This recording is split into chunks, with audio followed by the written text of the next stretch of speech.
내일이면 추석 연휴가 시작이 됩니다. 사실 많은 분들이 이제 설레고 마음은 벌써 고향에 가 계신 분도 많으실 테죠. 그런데 여러분 다 아시는 것처럼 지금 포항은 침통 그 자체입니다. 지하 주차장 침수 사고로 7명의 목숨을 앗아갔죠. 어제 빈소가 포항의료원에 마련됐는데요.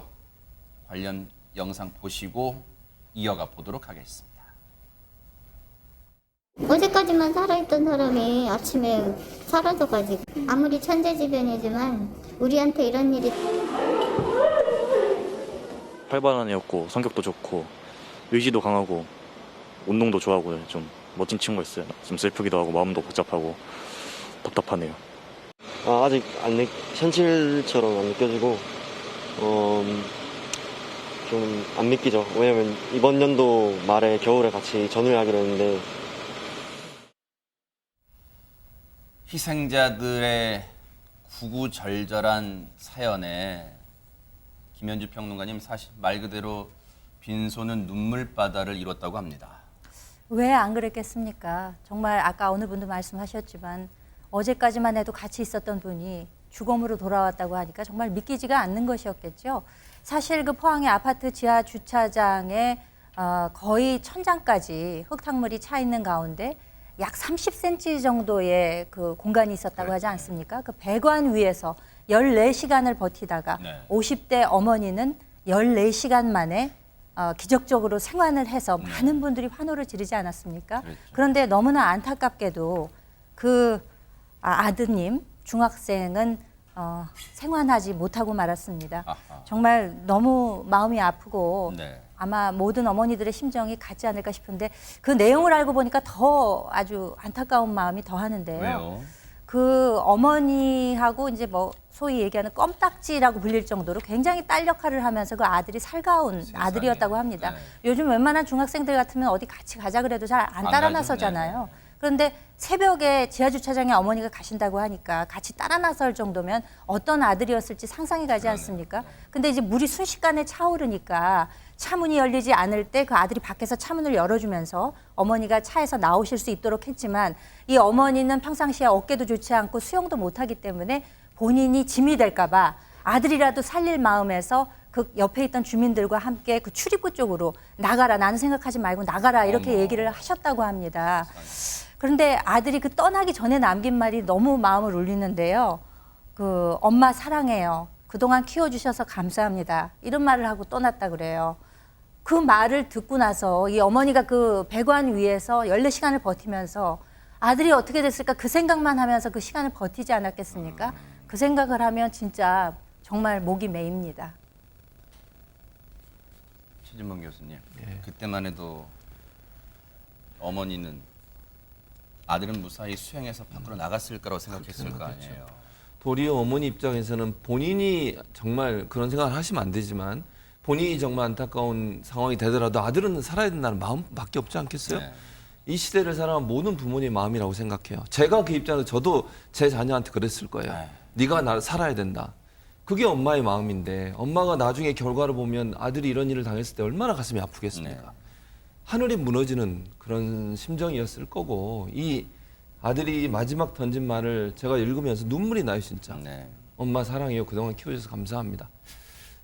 참 가슴 아프고 네. 이런 일이 발생해 너무 안타까운데 네. 어쨌든 어머니는 그래도 아들을 위해서라도 잘 사셔야 돼요. 마음 아프시고 네. 트라우마가 생기실 수 있다고 봅니다. 그러나 아들을 생각해서라도 정말 꿋꿋하게 살아내셔야 됩니다. 네.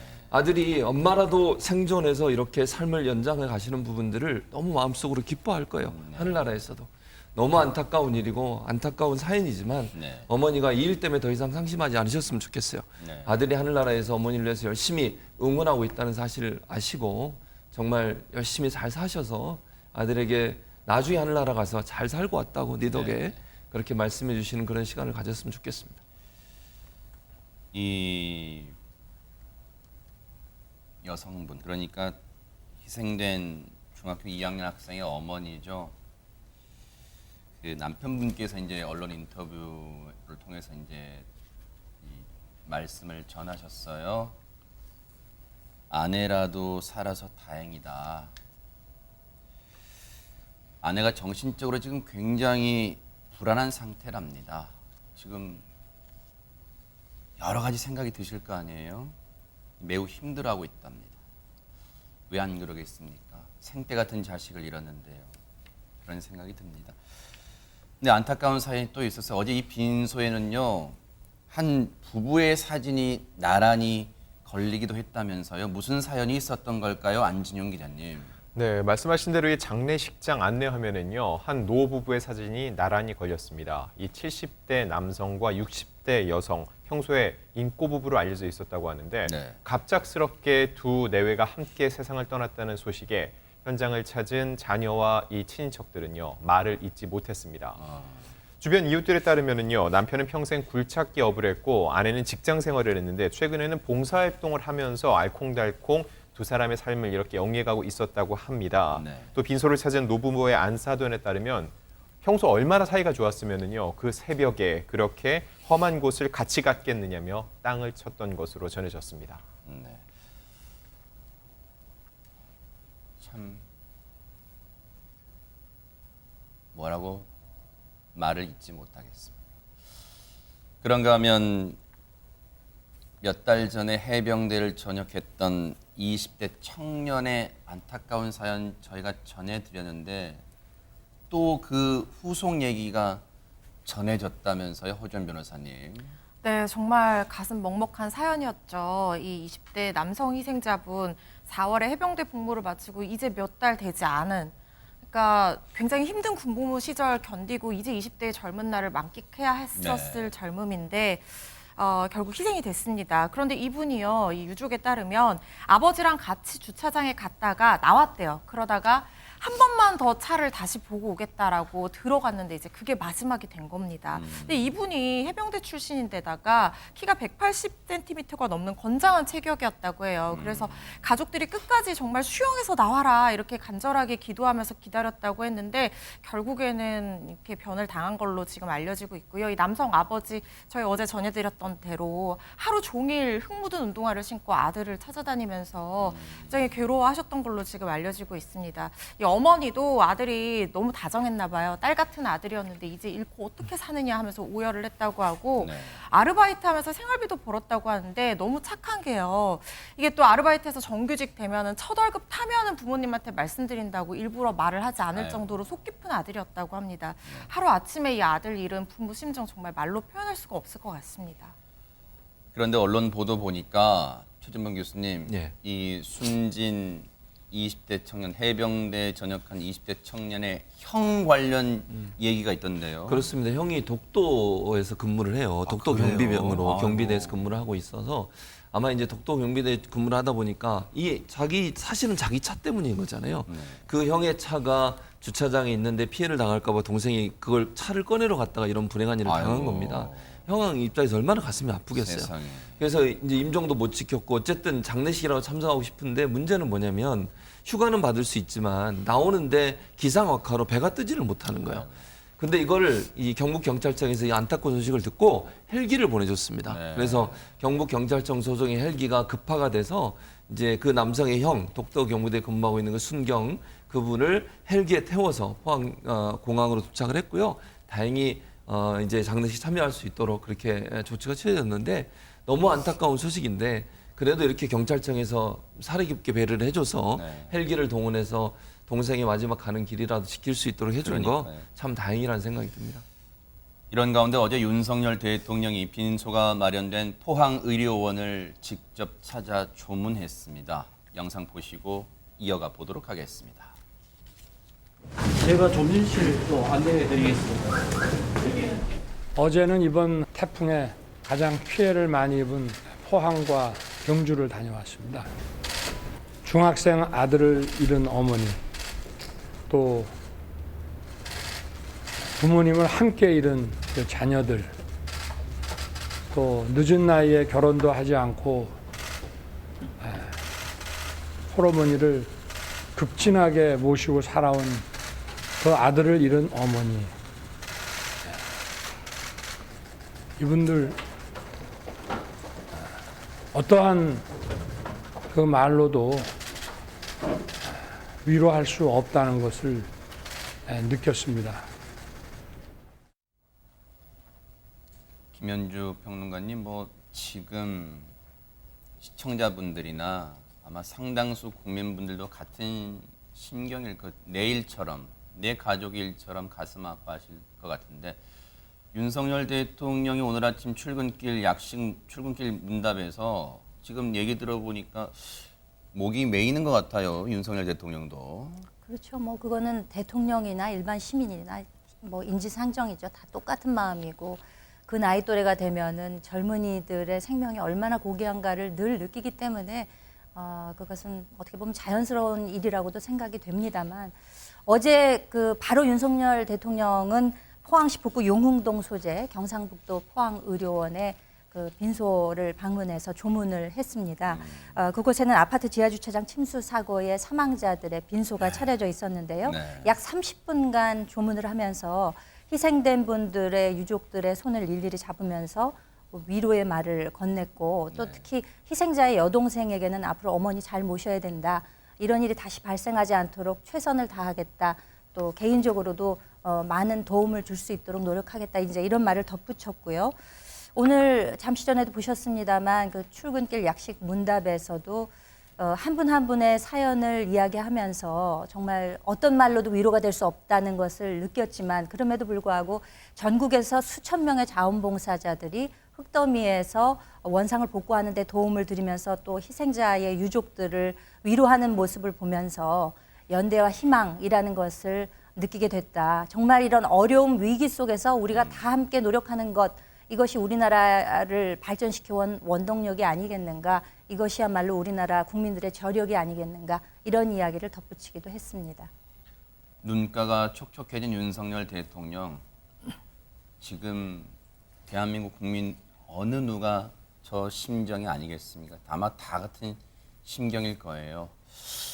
그런데 이제 지금 포항은 침통 그 자체인데다가 흰남노가 핥히고 간 그 흔적들은 처참합니다. 특히요, 지금 추석 앞두고 전통시장이 지금 쑥대밭이 됐다 이런 얘기가 들려오고 있습니다. 허준 변호사님. 네, 피해 상황 심각합니다. 정말 몇 년 만에 코로나 이후에 거리두기가 없는 추석 명절 대목 맞아서 얼마나 상인분들 설레면서 물건들 준비했겠어요. 그런데 침수가 돼서 지금 뭐 엉망인 상황입니다.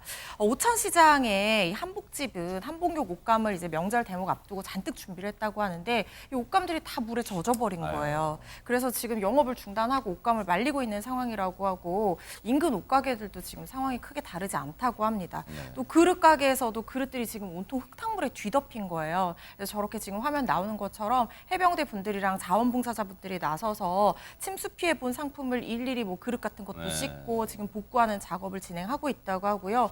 한 떡집에 보면은 영업 중단 알리는 안내문이 지금 붙어 있다고 합니다. 그것뿐만 아니라 지금 나오는 게 이제 떡집 사진이고요. 아예 대목이 아니라 영업 자체를 할 수가 없는 상황인 거죠. 그리고 보건소도 지금 침수 피해를 입어서 집기를 다 꺼내서 복구를 작업을 진행 중이라고 하고요. 지금 침수 때문에 차들이 다 또 물에 잠겼어요. 그래서 포항 종합운동장에는 주차장 이 침수 차량들이 주차장을 가득 메우고 있는 상황이라고 합니다. 진짜 안타까운 한숨밖에 안 나와요. 근데 이 안타까운 현실에서요. 지금 SNS 상에서는 어이없는 말들이 나온다는데 안진영 기자님 대체 어떤 글들이 올라오는 겁니까? 네, 이번 흰남노 영향으로 10여 명의 인명피해가 발생했고 1만 건이 넘는 재산 피해가 났습니다.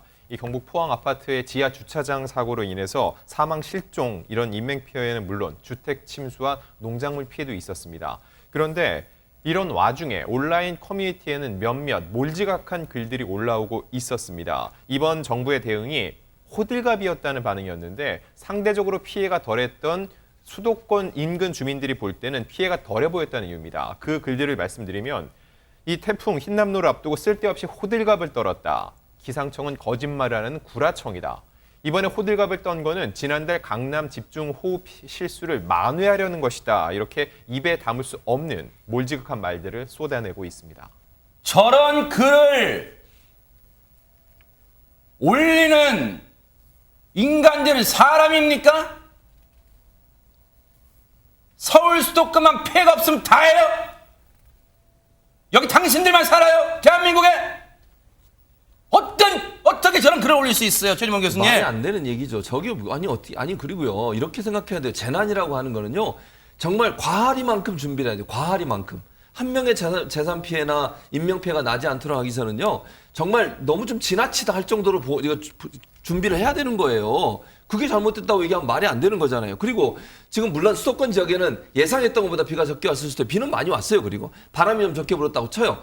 지역에 있는 사람들 지금 생명을 잃고 삶의 터전을 잃고 지금 현재 아까 지금 그 전통시장 얘기도 들었습니다만 그분들의 기대감이나 상실감이 얼마나 크겠어요. 그걸 어루만지지 못하고 도와주지 못하고 가서 봉사활동 못할 망정 이게 뭐 너무 지나치게 준비했다 이런 얘기를 하면 안 되는 거예요. 이게 말이 되는 얘기입니까? 아니 저는 아까도 말씀드렸습니다만 재난이라고 하는 거는요. 어떠한 상황에 플러스 2 정도 곱하기 2 정도는 준비를 해야 되는 거예요. 그래야 오는 재난도 잘 막을 수 있어요. 안이하게 대처하면요. 우리가 생각해보다 훨씬 더 큰 피해가 올 수도 있어요. 아니 그런데 그거를 지금 와서 뭐 구라청이다 이런 얘기를 하고 비가 안 왔습니까? 바람이 안 불었습니까? 피해가 없었습니까? 그런 얘기를 하면 안 돼요. 왜 그런 얘기를 하는지 모르겠어요. 네. 아픔을 당하고 슬픔을 당하는 사람들의 마음을 생각한다면 저런 글을 쓸 수가 없는 거예요. 저는 저런 분들이 과연 그분들의 마음에 조금이라도 10분의 1, 100분의 1이라도 이해하고 있는지 화가 납니다, 진짜. 이따위 글을 올리는 사람들 지금 사고방식, 정신상태는 뭐 어떤 겁니까, 최명규 원장님? 일단 우리는 당장 내가 눈에 보이는 피해가 내 옆에 없더라도 어느 다른 곳엔 피해가 있을 수 있다는 걸 짐작할 수 있어야 되는데 아마 저런 글을 올리는 분께서는 내 눈앞에 피해가 없으니까 다른 피해도 아마 눈에 보이지 않는 부분이 있는 것 같고요. 또 그러면서 막상 또 어떤 분은 내가 사는 동네에서 피해가 있을 때는 제대로 된 예보가 이루어지지 않았는데 또 피해를 대비했을 때는 예보가 또 너무 과하다고 생각이 되기 때문에 아마 정부를 갖다 비난하고 기상청을 비난하기 위해서 글을 올렸을 텐데 그게 결국은 간접적으로 더 확대되어서는 우리 이재민들의 마음을 아프게 하고 있는 거지요. 희한해요.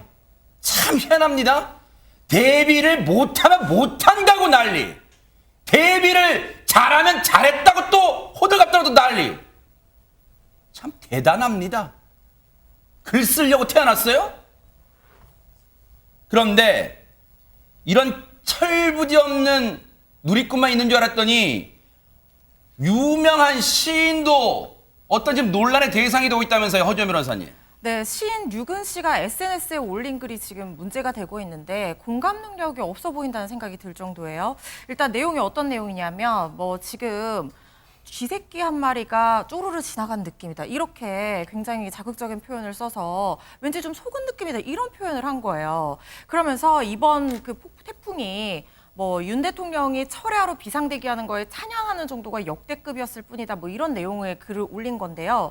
근데 지금 뭐 돌아가신 분들까지 계신데 물론 이 글이 뭐 지하주차장 참사가 벌어지기 전에 쓴 글이라고는 합니다. 그렇지만 이 꼭 포항 지하주차장 참사뿐만 아니라 분명히 피해를 본 지역이 있는 상황이잖아요. 시인이라는 분이 어떻게 이런 글을 쓸 수 있는지 참 굉장히 이게 내용이 참 받아들여지지가 않는 글입니다. 이거는 시청자 여러분께 읽어드릴게요. 왜냐하면 이건 읽어드려야 돼요. 그래야지 왜 저희가 분노하는지 공감하실 테니까. 6일날 올렸어요. 시인 류근이라는 사람이에요. 여러분 뭐 아시는 분은 아실 거예요. SNS에 물론 참고로 일단 이거는 상황을 이해를 하셔야 되니까 포항에 참사가 벌어지기 전에 올린 글이긴 해요. 일단 100번 양보해서 일단 그런 상황이에요. 자, 6일날 올렸어요. 몇몇 유튜버의 동양질 난동과 기레기, 일단 이 사람은 기자들을 싫어한다는 게 드러났어요. 기레기들의 윤석열 대통령이 철야 찬양 정도가 역대급이었. 뭐 대응을 잘한다고 있다 막 이렇게 하니까 이걸 한 번도 경험해보지 않은 태풍이라고 국민을 다 공포에 떨게 하는 게 맞는 건가? 덕분에 대비를 철저히 했으니 된 거 아니냐고 하시겠지만 왠지 좀 속은 느낌? 쥐새끼 한 마리가 쪼르르 지나간 느낌? 별거 아니었어요? 대통령이 재난 대비해서 비상대기하는 것도 속보가 되는 나라. 여사님이 별걸 다 속여도 무사통과가 되고 입만 열면 거짓말이 일상된 나라에 살다 보니 태풍 자체 거짓. 진짜 읽기가 읽기가 귀찮아요. 이걸 지금 읽고 있다는 제 자신이 참 초라합니다.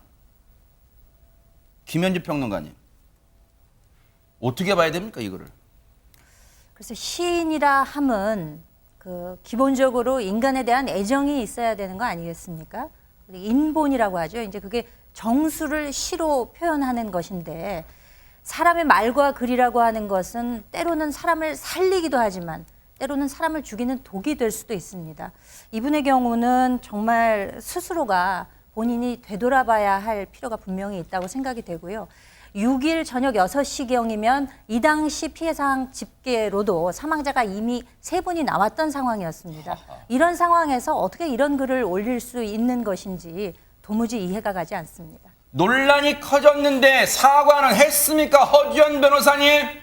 사과 글은 올렸는데요. 저는 이 내용이 사과라고 받아들여지지가 않습니다. 왜요? 왜냐하면 보통 사과라고 하는 것은 일단 자기 잘못 인정하고 공감하고 앞으로 그렇게 하지 않겠다 올려야 되잖아요. 그런데 자기가 미안하긴 미안한데 그런데라고 붙은 말이 너무 많아요. 근데 이 내용들을 들어보면은 뭔가 내가 이런 얘기를 할 수밖에 없었던 사정이라든가 약간 이거에 대해서 분노하는 사람들을 비꼬는 내용이라든가 이런 게 들어가 있는 것 같아요. 네. 일단 내용이 어떤 얘기냐 하면요.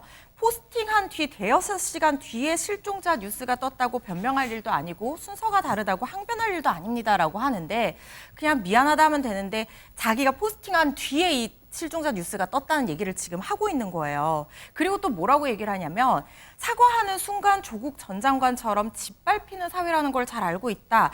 그렇게 얘기를 하는 거예요. 그리고 뭐 나쁜 언론에 좋은 비밀을 주지 않도록 더 신중하게 살피겠다. 그렇게 얘기하면서 어떤 부침도 없이 피해자 여러분께 사과드린다. 거듭 죄송하다. 이렇게 얘기를 하는데요. 이게 부침이 없는 사과인지 정말 진정한 사과인지 의문입니다. 일단 이 사람은 기자들에 대해 적대감을 갖고 있어요. 아주 꾸준히 일관되게 기레기란 표현을 아주 쓰고 있어요. 자기 글의 취지와 다르게 기레기들에게 당했다고 억울해하고 있을 일만은 아니다. 그래요. 자, 엄청난 피해를 보신 분도 많고 사상자까지 발생했다. 그래서 쥐새끼 한 마리 쪼르르 지나간 것 같다고 쓴 제 말은 잘못된 것입니다. 반성한 듯한 모양새를 취했어. 근데 그 다음 말 가관입니다. 사과하는 순간 조국 전 장관처럼 더 짓밟히는 사회라는 걸 잘 알고 있습니다. 대단합니다. 자신을 조국 반열에 올려놓고 있어요. 대단합니다. 대단해요. 최진봉 교수님, 네. 정말로 딱 한 줄. 제가 생각이 짧았습니다. 정말 진심으로 사과드리면 한 줄만 달면 될 거예요. 왜 주저리 읊어요, 앞에? 그러니까 사과의 진정성이 떨어지는 거예요. 사과의 진정성은 그냥 정말 죄송하고 잘못 생각했습니다. 제가 너무 경솔했습니다. 이러면 끝이어야 돼요. 거기에다가 그러나 하지만 뭐 여기 뭐 다른 얘기도 있더라고요. 주저리 부침 뭐 이런 얘기야. 부침이 없이 한다면서 붙이는 거 말이 안 되잖아요. 그러니까 사과의 진정성이 떨어지는 거예요. 어떤 사과든 사과라고 하는 것은요. 잘못했습니다. 죄송합니다. 제가 생각이 짧았습니다. 그럼 끝나는 문제예요. 그게 왜 비난받을 문제라고 생각하는지 모르겠어요. 그러면 이분이 이렇게 글을 쓰면 이분은 속으로는 사과하고 싶은 마음이 없는 거예요, 지금. 그렇게 느껴지잖아요. 자기가 사과할 마음이 있으면 정말 죄송합니다. 피해를 당하시는 분들 또 안타까운 죽음을 맞이하시는 유가족분들에게 정말 죄송합니다. 이렇게 하면 될 일을 쓸데없이 다른 얘기를 붙이는 바람에 본인의 사과 자체의 진정성이 완전히 떨어져요. 네. 두 번째, 자 좋습니다. 윤석열 대통령을 비판할 수 있다고 저는 봐요. 그게 잘못됐다고 얘기하는 게 아니잖아요. 지금 이 문제와 이 재난의 문제를 왜 엮냐고요. 그건 아니잖아요. 예를 들면 윤석열 대통령의 대응에 대해서는 이건 잘못됐습니다. 이렇게 얘기하고 이건 이거대로 따로 분리해서 얘기를 해야지. 왜 이걸 붙여가지고 마치 피해를 당하는 사람들도 뭔가 뭐 아무 문제가 없는 것처럼 이렇게 비틀어서 얘기하는 것 자체는 정말 잘못됐습니다. 저는 비판하고 싶은 것을 비판하려고 하는 게 아니에요. 그거 하세요. 그러면 하는 건 좋은데 이 피해를 당한 분들의 마음에 상처를 줄 수 있는 말들을 하시는 것은 아니라고 봐요. 그리고 사과는 깔끔하게 하는 게 제일 좋습니다. 여기에 뭘 군더더기를 붙이는 순간 그 사과의 진정성은 일반인들에게 국민들에게 전혀 전달되지 않는다는 사실을 아셨으면 좋겠습니다. 반성이나 하고 있을지 모르겠습니다. SNS에 사과는 했지만요.